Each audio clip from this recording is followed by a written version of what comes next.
Hey, everybody, welcome to part three of It's Just a Phase, so don't miss it. Thanks for joining us for this session.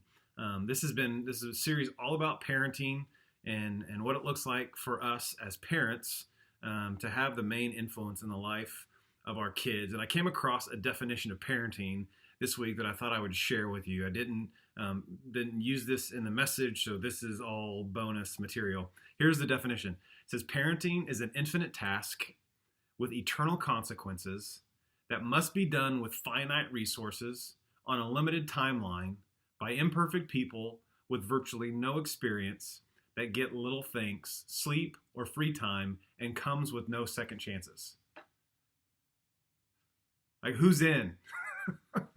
Like, who would sign up for a job like that? Why do we keep having kids? There's so much truth to that definition.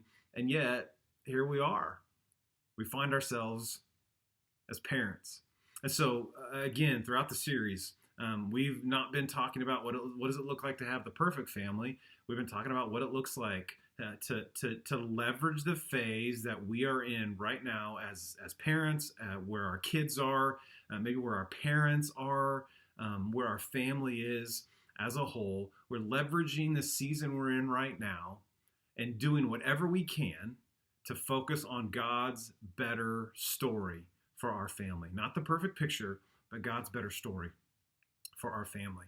And so far, we've talked about what it looks like for us as parents to have the influence in the life of our kids. And there's absolutely no doubt that as parents, we have the most influence in the life of our children. We can make that case biblically. We can make that case biologically, scientifically, psychologically. Like, there is no question to that whatsoever. So as parents, we are the most impactful influence on the life of our kids. But we're not the only influence in the life of our kids. So what we're talking about today is, what does it look like for us as parents to dial out certain influences in the life of our kids? How do we do that intentionally? And then, even more importantly, how do we dial in certain influences?